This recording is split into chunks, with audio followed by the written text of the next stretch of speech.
ዛሬ ላይ ይህ ሁሉ ግጭትን ያስከተለው የኢራን የኒውክሌር ፕሮግራም ታሪኩ ምን ይመስላል? ይህ ጉዳይ በ1950ዎቹ የተጀመረ ነው። የኢራን የኒውክሌር ፕሮግራም በ1950ዎቹ ከተጀመረ በኋላ በዛ ጊዜ የዩናይትድ ስቴትስ ፕሮግራም በኢራን በኩል እገዛ ያደርግ ነበር። የኒውክሌር ምርምር ማዕከላትም ተመስርተው ነበር። የምርምር ሪያክትም ተደርጎ ነበር። ከ1979 በኋላ እስላማዊ አብዮት በኢራን በተጀመረበት ጊዜ አዲሱ መንግስት የኒውክሌር ፕሮግራሙን ለጊዜው አስቆሙ። ነገር ግን በ1980 እንደገና ጀመረ። ከ1990 በኋላ የኒውክሌር ፕሮግራሙ እየተስፋፋ መጣ። ኒውክሌር ማበልጸጊያ ቴክኖሎጂ ስራ ጀመረ። አዳዲስ ተቋማት ተገነቡበት። 2002 ላይ ዓለም አቀፍ ስጋት ጀመረ። በ2002 የኢራን የኒውክሌር ተቋማት አንዳንዶቹ በህዝብ ፊት ተገለጡ። ይህ በእንዲህ እንዳለ ኢራን በዶናልድ ትራምፕ ላይ የኃይል እርምጃ ሊወሰድ እንደሚችል አስጠነቀቀች። በመካከለኛው ምስራቅ ያለው ውጥረት እያየለ በመጣበት በዚህ ወቅት የኢራን መንግስት በፕሬዝዳንት ዶናልድ ትራምፕ ላይ የግድያ ሙከራ ለመፈጸም እንዳሰበ ይፋዊ ፍንጭ ሰጥቷል።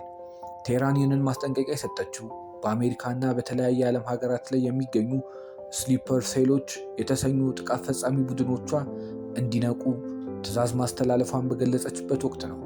ይህ ያልተጠበቀው መግለጫ በዋሽንግተን እና በቴህራን መካከል ያለውን የቆየ ዲፕሎማሲያዊ ፍጥጫ ወደ ለየለት ግጭት ሊያመራ ይችላል ተብሎ ተሰግቷል። በተለይም እነዚህ የተደራጁ የጥቃት ቡድኖች እንዲንቀሳቀሱ መታዘዛቸው ጉዳዩን እጅግ አሳሳቢ አድርጎታል።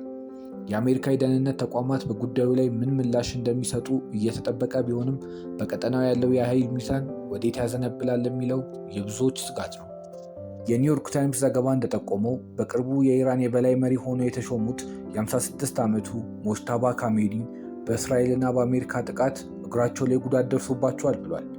ሞጅታባ ካሜኒ የሀገሪቱ የበላይ መሪ የነበሩት አባታቸው አሊ ካሜኒ በእስራኤል ጥቃት መገደላቸውን ተከትሎ ባለፈው እሁድ ስልጣን መረከባቸው ይታወሳል።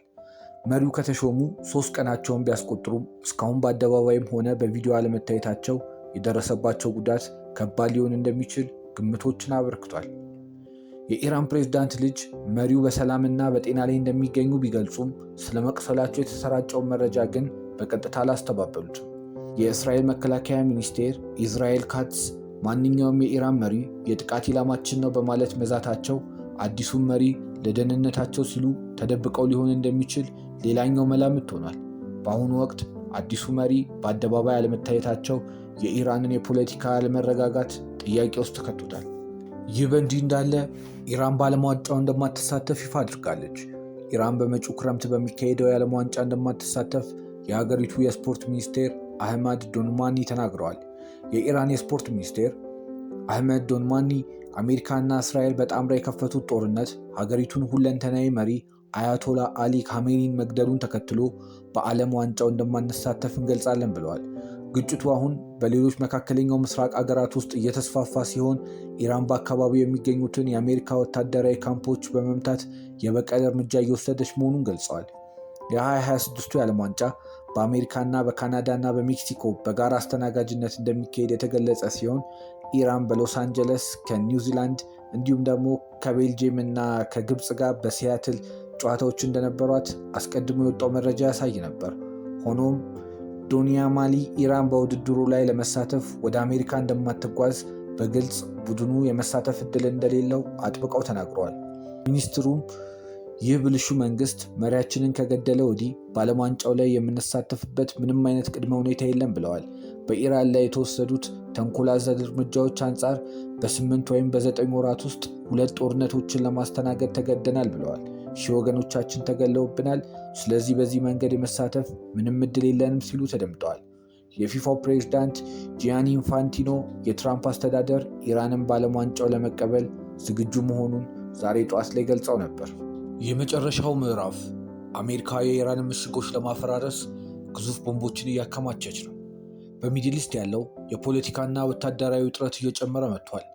ዩናይትድ ስቴትስ በዩናይትድ ኪንግደም የአየር ጣቢያዎች ላይ ከመሬት በታች የተገነቡ ምሽጎችን የሚያፈራርሱ ቦምቦችን አሜሪካ እያከማቸች ነው እየተባሉ የሚገኙት እነዚህ ቦምቦች ምን አይነት ናቸው? እነዚህ ቦምቦች በመጀመሪያ ወደ መሬት ይገባሉ፣ ከዛ በኋላ ይፈነዳሉ። እነዚህ ከ60 ሜትር በላይ ወደ መሬት ሊገቡ ይችላሉ ተብለው ይገመታል። ኢራን ከመሬት በታች ብዙ የተጠናከረ የጦርና የኒኩሌር ተቋማት አሏት። እነዚህ ተቋማት በተራራ ውስጥና በጥልቅ ከመሬት በታች የተገነቡ ናቸው። ስለዚህ መደበኛ ቦምቦች እነዚህ ማፈራረስ አይችሉም። ዩናይትድ ኪንግደም በኔቶ ውስጥ ዋና የአሜሪካ አጋር ነች። ብሪታንያ የአየር ጣቢያዋ በተለያየ ጊዜ የአሜሪካን ቦምብ ጣይ አውሮፕላኖችን ይጠቀማል። ከዚህ ጣቢያ የሚነሱ አውሮፕላኖች ወደ ሚድል ኢስት በረዥም ርቀት መጓዝ ይችላሉ። ኢራን በተደጋጋሚ እንዲህ ብላ አስጠንቅቃለች። በክልሉ ያሉ የዩናይትድ ስቴትስ የጦር ሰፈሮች ሊመቱ እንደሚችሉ፣ አጋር ቡድኖችም ከድርጊታቸው እንዲቆጠቡ አስጠንቅቃለች። ዓለም ፍርሃት ውስጥ ገብቷል። በሚድል ኢስት ትልቅ የቀጠና ጦርነት ሊኖር ይችላል። የነዳጅ ዋጋ ዓለምን እያሳሰበ ነው። የኒኩሌር ግጭትም እንደዚሁ የዓለም ስጋት ሆኗል።